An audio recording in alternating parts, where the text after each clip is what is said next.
Hey everybody, Michael Snyder here, Pacific Northwest Weather Watch. Today is February 23rd, and right now we are looking at the infrared satellite imagery here. You can see the Pacific Ocean, BC, Washington, Oregon there. Low pressure is still spinning off the coastline here, about some significant snowfall to the northern Willamette Valley, some of southwest Washington, foothill areas, coastal range, and this is going to continue on through the day today. Still some winter storm warnings in effect here. Some of the advisories near Portland will expire during the day today, most likely. This even brought a little bit more snowfall up towards Seattle last night. Woke up to a nice little coating this morning here across the area.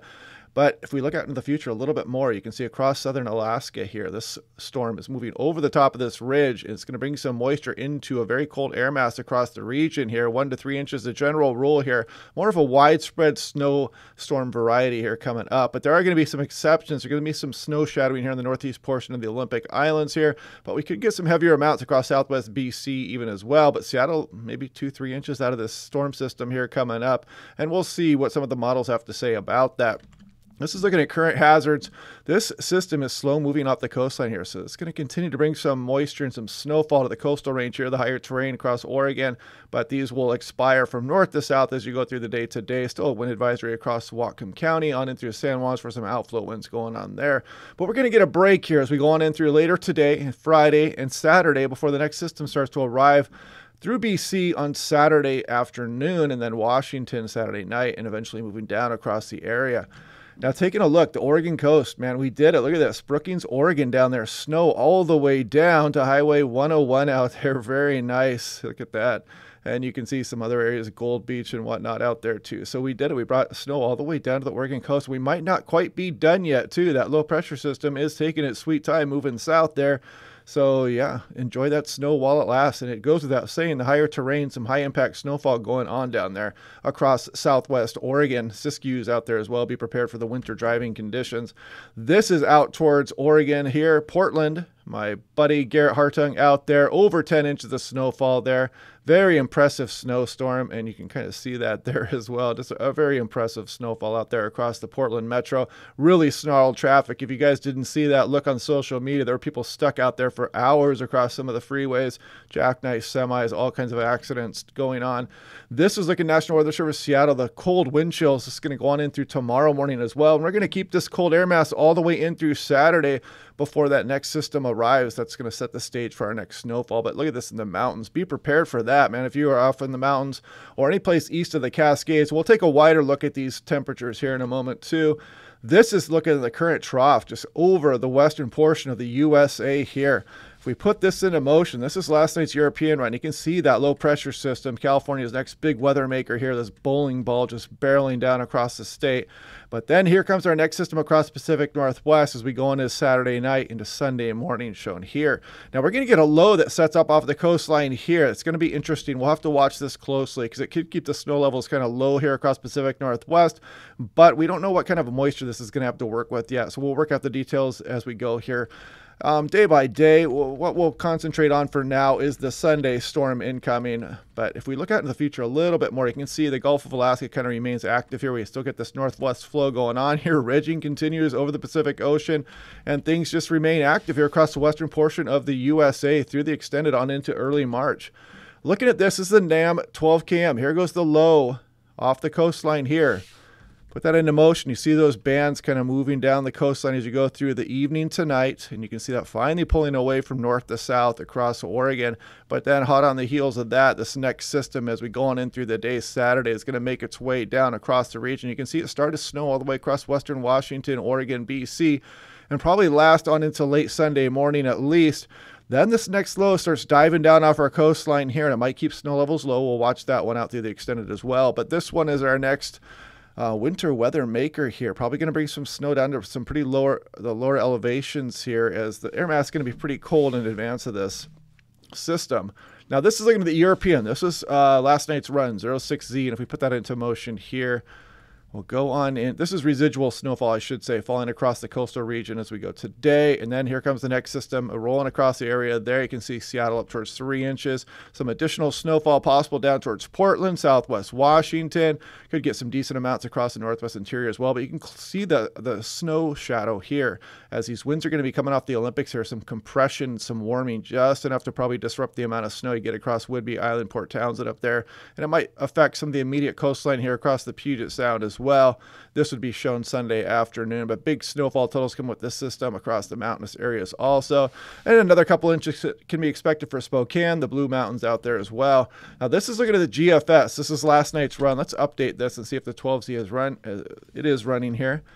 Put that into motion. This is a 24-hour running total. So you can see we get a break here as we go on in through Saturday. Then the next system starts to arrive, and you can see the snow start to pile up across Seattle, Cascades here, rain shadow, or I should say snow shadow here northeast of the Olympics. Not showing too much this round for some of the Willamette Valley down here though, but some of the ensembles are showing a little bit better amounts. But still, you could get an inch plus down across Willamette Valley. Spokane could get 3-4 inches out of this system here as well. Now taking a look here, this is the Arctic air mass in place, very dry, and you can see the next system out here has got some moisture to work with. And you can see it moving over the top of the ridge. You can see that low pressure system pulling off the coastline there. Very dry, cold air in place across Pacific Northwest. And that dry air takes, it takes some energy to actually, moisten it up here. And that's what brings the evaporative cooling here. So when this system moves in here, we're going to get that evaporative cooling that's going to cool the atmosphere down probably to just below freezing for many areas. And that's what's going to set the stage for the next snowfall event here coming up. Now, taking a look at this, Seattle-Tacoma, the European deterministic is kind of calling for us to stay chilly. I don't know if I believe this right now. I think we're more likely to stay probably into the low mid-30s here for some low temperatures as we go on in through next week. We'll watch this as we go day by day. I'll show you the GFS, probably a little bit more realistic, but these overnight lows here are probably somewhat accurate here as we go through this week, and then the next system rolls in here, and we're going to have a messy transition here as we bring some snowfall on the morning Sunday. This is Portland, pretty chilly here, and the European here is showing that we're going to still remain cold on in through next week. But now looking at this is the snowfall ensemble run here, and you can see it actually better looking here for Portland on the European model. Got what, 2 to 4 inches here coming up on the day Sunday. So we'll watch this again. We've got a couple days to watch these and fine tune some of these snowfall amounts as they come in. You see Seattle-Tacoma there, maybe 2-3 inches there as well as we go on in through the day Sunday also. This is Seattle-Tacoma. Another way of looking at that data is the snow plume. You can see the mean here versus the control run in the blue, and the ensemble members are highlighted in gray there. So you can kind of see they are focused right around the 2.5, 3 inch range here as we go on in through the day Sunday. Now the GFS is probably a little bit more realistic. This is Seattle-Tacoma here. You can see the chilly temperatures as we go through Saturday there, and will remain chilly probably on in through next week there, but probably not down into the mid-20s like what the European was saying here. But you can see very chilly start to March coming in here. Maybe March will come in like a lion and go out like a lamb, and we'll finally get some spring weather by the end of the month. But this is definitely a classic La Nina setup here, and La Nina tends to rear its head as you go through on into the early spring months even, and it keeps us pretty chilly on in through April and sometimes even May here across Pacific Northwest. Now this is looking at dew point temperature here across Pacific Northwest.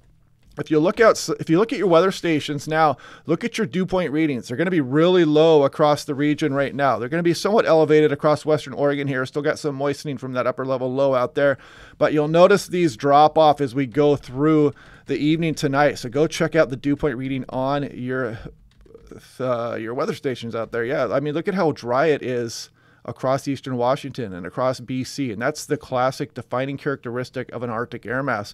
And you can see this low pressure moving down the coastline, California's next big weather maker here. So you see by the time you get into Saturday morning, the dew point temperature is going to be around the teens for a lot of western Washington here. So there's going to be a lot of evaporative cooling that takes place when this moisture starts to move into our very dry, cool atmosphere here across the Pacific Northwest, and that's what's going to bring us our snowfall. Now this is looking at 80-meter wind speed. I have friends out there in Enumclaw texting me saying that the wind is pretty bad out there this morning, and I believe them. You can see these gap winds coming through here up towards Gold Bar and whatnot there, just off to the east of Lake Stevens and Everett out there. You can see the Stampede Gap winds are going this morning out there as well. No wind advisory. I found that a little curious out there. I know it is getting kind of bad out there, but some decent winds going through the gorge, but they didn't put a wind advisory out for it. And then you can see that kind of relax as that low pulls away. And then as we go closer to the next setup here, you'll see this happen. Notice the southerlies start to come across the area here at the very end of the run here. So the only way that we can lose out on this next snowfall event is if these southerlies come in a little bit stronger and the precipitation delays and we work away at this cold air mass across the region. The southerlies are going to try to scour out the cold air.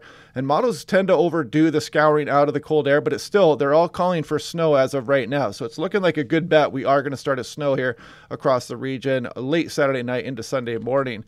Now this is looking at max 10-meter wind gust here. I just want to kind of show you there's some gusts going up over 60 miles per hour, probably up there towards Enumclaw right now and up north as well, off to the east of Lake Stevens and Everett there. And you can see the outflow winds still going as we go through this morning as well, but this should be relaxing here in the next day. There's some nice gorge winds down there as well.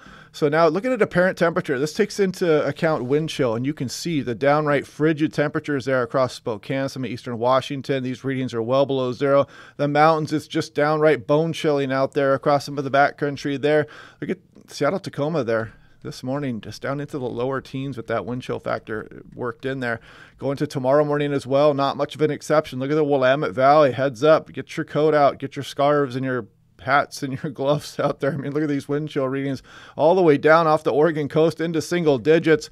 Eastern Washington, very cold Friday morning as well. We start to modify that air mass a little bit, and we relax the wind a little bit here as we go through Saturday morning. So still cold around the area, but that bone-chilling those bone-chilling wind chills will kind of relax a bit. And then you see we warm up a little bit even on Saturday. But again, we've got that very dry air mass that when that precipitation is going to start, it's going to result in some evaporative cooling. It's going to really drop the temperature back down to around the freezing mark, maybe just a little below. So yeah, you can see that storm coming. It's on the way here. We've got the cold air in place. So this is a little bit of a higher confidence forecast as far as getting some snowfall across the area, and it should be more widespread. But will it be 1 inch or will it be 3? And will we get some exceptions in some areas that get more? And we know that we're dealing with some snow shadowing there across some of Whidbey Island, the San Juans, and maybe just on the immediate coastline up north of Seattle there. So we'll watch that as we go. And then it looks like we're going to remain active there, as well as remain pretty cold on in through early March. Some of the early GFS runs were actually showing some precipitation in the form of snow lasting all the way through early March. We'll just continue to watch those systems one by one. We'll worry about this one first coming up. But yeah, it looks like a pretty good snow event coming up here. 1 to 3 inches, the general rule, as I said before. But anyway, hope you guys are having a good day. I will be doing another briefing tomorrow. I'll be doing a live stream on Saturday because I'm off on Saturday. I'll be doing my normal briefing. We'll be doing a live stream. We'll take a look at all the models. We'll try to pinpoint what areas are going to get hit the hardest. We'll look at the extended forecast. We'll do Q&A, all that good stuff. So hope you guys are having a good day, and I will talk to you guys tomorrow.